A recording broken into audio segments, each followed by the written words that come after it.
আসসালামু আলাইকুম। আশা করি তোমরা সবাই অনেক অনেক ভালো আছো। লার্নউইথ শারমিন চ্যানেলের পক্ষ থেকে দ্বিতীয় শ্রেণীর সকল শিক্ষার্থী বন্ধুদের জানাচ্ছি অনেক অনেক শুভেচ্ছা ও স্বাগতম।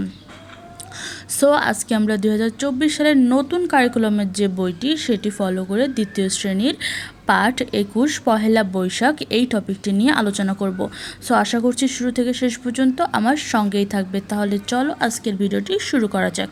পাঠ 21 পহেলা বৈশাখ। পয়লা বৈশাখ অর্থ হচ্ছে বাংলা বছরের প্রথম যে দিনটি, অর্থাৎ ইংরেজি বছরের যে প্রথম দিন আমরা কি বলি, হ্যাপি নিউ ইয়ার বলি না, তো তেমন বাংলা বছরের প্রথম দিন অর্থাৎ বৈশাখের প্রথম দিনকে আমরা বলি কি পহেলা বৈশাখ।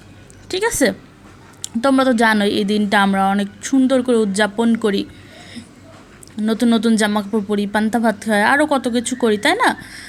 ঠিক আছে, আচ্ছা এবার চলো আমরা রিডিংটা একটু পড়ে নিই। আজ পয়লা বৈশাখ, বাংলা বছরের প্রথম দিন। দেখছো, পয়লা বৈশাখ কি বাংলা বছরের প্রথম দিন। সারা দেশে উৎসবের আমেজ। শহরের শোভাযাত্রা বের হবে, গ্রামে মেলা বসবে। তাহলে শহরে কি হয়, শোভাযাত্রা বের হয়, আর গ্রামে মেলা বসে।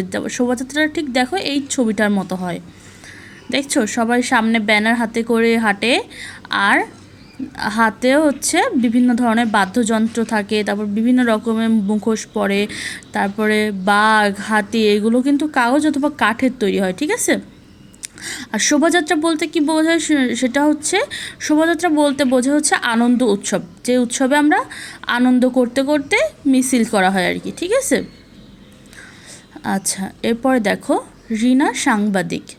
পয়লা বৈশাখের সংবাদ সংগ্রহ করে। যে সংবাদ সংগ্রহ করে সেই হচ্ছে সাংবাদিক। ঠিক আছে, তো রিনা কি একজন সাংবাদিক।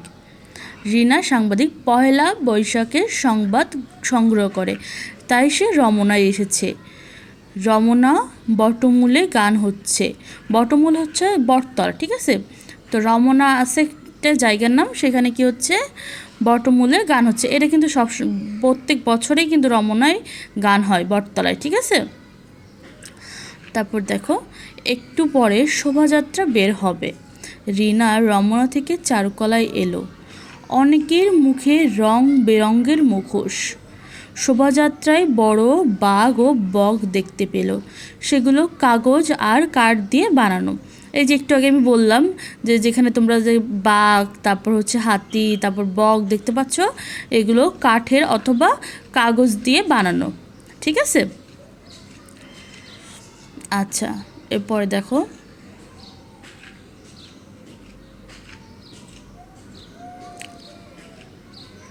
খোলা মাঠে বৈশাখী মেলা বসেছে।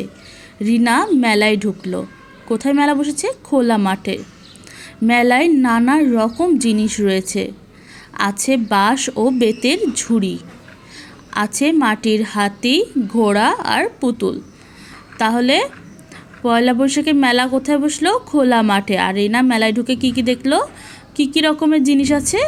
বাঁশের ও বেতের ঝুড়ি আছে, মাটির হাতি, ঘোড়া, পুতুল ইত্যাদি রয়েছে। ঠিক আছে, আচ্ছা এরপরে দেখো, বিক্রি হচ্ছে খই, মুড়ি, নাড়ু, বাতাসা। খই, মুড়ি, নাড়ু, বাতাসা এগুলো একটু মিষ্টি জাতীয় খাবার। ঠিক আছে, রিনা ঘড়ির দিকে তাকালো। অনেক বেলা হয়েছে, পত্রিকায় অফিসে যেতে হবে, লিখতে হবে পয়লা বৈশাখের খবর। ঠিক আছে, আচ্ছা তাহলে দেখো, বাংলা বছরের প্রথম দিনকে আমরা কি বলি? পয়লা বৈশাখ। তারপর সেদিনে কি হয়? সারা দেশে উৎসবের আমেজ থাকে, শোভাযাত্রা বের হয়, গ্রামে মেলা বসে।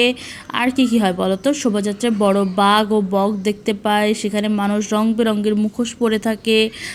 আর কি হয়? সেখানে মেলা বসে। মেলায় কি কি পাওয়া যায় বলো তো? বাঁশ ও বেতের ঝুড়ি, মাটির হাতি, ঘোড়া, পুতুল এগুলো পাওয়া যায়। ঠিক আছে, সাথে কিছু খাবার জিনিসও পাওয়া যায়, যেমন হচ্ছে খই, মুড়ি, বাতাসা, নাড়ু ইত্যাদি ইত্যাদি। ওকে, এই তো খই, মুড়ি, নাড়ু, বাতাসা দেখছো, এইগুলো সাথে মেলায় পাওয়া যায়। মেলায় অনেক মজা হয়, তাই না? শব্দ লিখি, অর্থাৎ শব্দার্থ পয়লা অর্থাৎ প্রথম, পয়লা অর্থ প্রথম, শোভাযাত্রা অর্থ আনন্দ মিছিল। একটু আগে তোমাদের আমি বললাম শোভাযাত্রা অর্থ আনন্দ মিছিল। সাংবাদিক, যিনি সংবাদ সংগ্রহ করেন। বটমূল বটতলা, বৈশাখী মেলা বৈশাখ মাসে যে মেলা হয়, পত্রিকা খবরের কাগজ। আচ্ছা, শব্দার্থগুলো তোমরা একটু ভালো করে লিখে সুন্দর করে বারবার করে পড়ে পড়ে মুখস্থ করবা আর লিখবা, ঠিক আছে? আচ্ছা, এরপরে দেখি আমরা বলি ও লিখি। এখানে দেখো একটা প্রশ্ন দেওয়া আছে, এই প্রশ্নের উত্তর আমাদের কি করতে হবে, বলতে হবে ও লিখতে হবে। প্রশ্নটা কি দেখো, পয়লা বৈশাখে সারা দেশে কি কি হয়? পয়লা বৈশাখে সারা দেশে কি কি হয়, চলো আমরা দেখে আসি। পয়লা বৈশাখ বাংলা বছরের প্রথম দিন, সারা দেশে উৎসবের আমেজ থাকে, শহরে শোভাযাত্রা বের হয় আর গ্রামে মেলা বসে। ঠিক আছে, শোভাযাত্রা অর্থ কি বলো তো, একটু আগে আমরা পড়লাম। শোভাযাত্রা অর্থ হচ্ছে আনন্দযাত্রা, আনন্দ মিছিল। ঠিক আছে, এই তো শোভাযাত্রার অর্থ আনন্দ মিছিল। তো পয়লা বৈশাখে সারা দেশে কী কী হয়, এই প্রশ্নের উত্তরটা আমি তোমাদের জন্য গুছিয়ে লিখে রেখেছি। চলো প্রশ্নের উত্তরটা আমরা দেখে আসি। পয়লা বৈশাখে সারা দেশে কী কী হয়? উত্তর, পয়লা বৈশাখ বাংলা বছরের প্রথম দিন। এই দিনে সারা দেশে উৎসবের আমেজ থাকে, শহরে শোভাযাত্রা বের হয় আর গ্রামে মেলা বসে। ঠিক আছে, আমরা প্রশ্নের উত্তরটা খাতায় তুলে নিও। ঠিক আছে, আর বাসায় প্রশ্নের উত্তরটা ভালো করে পড়লেই তোমরা পারবা। ঠিক আছে, প্রশ্নটা কিন্তু খুবই সহজ, উত্তরটা কিন্তু খুবই সহজ। যে পয়লা বৈশাখে সারা দেশে কী কী হয়, তো আমরা তো পয়লা বৈশাখে কী কী হয় এটা রিডিংয়ে পড়ছি, একটু 2-3 বার পড়লেই কিন্তু পারবা। আর একটু একবার যদি লিখো তাহলে তো আরও ভালোভাবে মুখস্থ হয়ে যাবে। ঠিক আছে, আচ্ছা এরপরে দেখো, মেলায় গিয়ে কি কি কিনতে চায় তার একটি তালিকা করি। মেলায় গিয়ে কি কি কিনতে চাই তার একটি তালিকা করি। অর্থাৎ আমরা যে একটু আগে দেখলাম মেলা বসছে খোলা মাঠে, সেই মেলার মধ্যে যে যে যে জিনিস আছে তার মধ্যে আমরা কি কি কিনতে চাই তার একটা তালিকা করতে হবে। এই 5টা জিনিসের তালিকা করতে হবে। ঠিক আছে, যেমন চলো আমরা একটু রিডিংয়ে দেখে আসি আমরা কী কী দেখছিলাম। মেলায় ছিল বাঁশ ও বেতের ঝুড়ি, ছিল মাটির হাতি, ঘোড়া, পুতুল, তারপর খাওয়ার জিনিসের মধ্যে ছিল খই, মুড়ি, বাতাসা। ঠিক আছে, খাবার জিনিসের মধ্যে যে খই, মুড়ি, নাড়ু, বাতাসা ছিল, এইগুলোর মধ্যে তুমি কি কি কিনতে চাও এটাই হচ্ছে আমাদের তালিকা করতে হবে। তাহলে চলো একটা তালিকা আমরা একটু করে ফেলি। ধরো তুমি প্রথমে কিনতে চাইলা হচ্ছে মাটির পুতুল,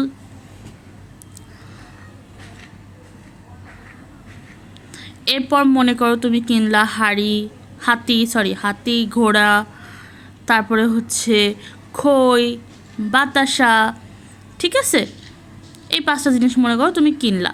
নিচেও দেখো কিছু কিছু জিনিসের ছবি দেওয়া আছে, যেমন হচ্ছে দেখো কোলা রয়েছে, তারপরে হচ্ছে মাটির হাতি, ঘোড়া, পুতুল, এগুলোর মধ্যে তারপরে হচ্ছে ঝুড়ি টুড়ি রয়েছে বেতের। তোমার যা যা পছন্দ 5টা জিনিস তুমি তাড়াতাড়ি লিখতে পারো। ঠিক আছে, তাহলে এই চ্যাপ্টারটা আমাদের এখানেই শেষ হয়ে গেল। চ্যাপ্টারটা তোমরা ভালো করে বাসায় পড়বা। ঠিক আছে, পয়লা বৈশাখ এই চ্যাপ্টারটা কিন্তু তোমাদের জন্য অনেক ইম্পর্টেন্ট। একটু সুন্দর করে পড়বা, চ্যাপ্টারটা কিন্তু ছোট, একটু সুন্দর করে পড়লেই, বারবার করে পড়লেই কিন্তু তোমরা পারবা। ঠিক আছে, আজকে এই পর্যন্তই। ভিডিওটি আর বড় করছি না, পরবর্তীতে কি ভিডিও আসবে তা দেখার জন্য সবাইকে আমন্ত্রণ জানাচ্ছি। তাই অবশ্যই আমার চ্যানেলটির সঙ্গেই থাকবে, সাবস্ক্রাইব করবে, কমেন্ট করবে। আল্লাহ হাফেজ।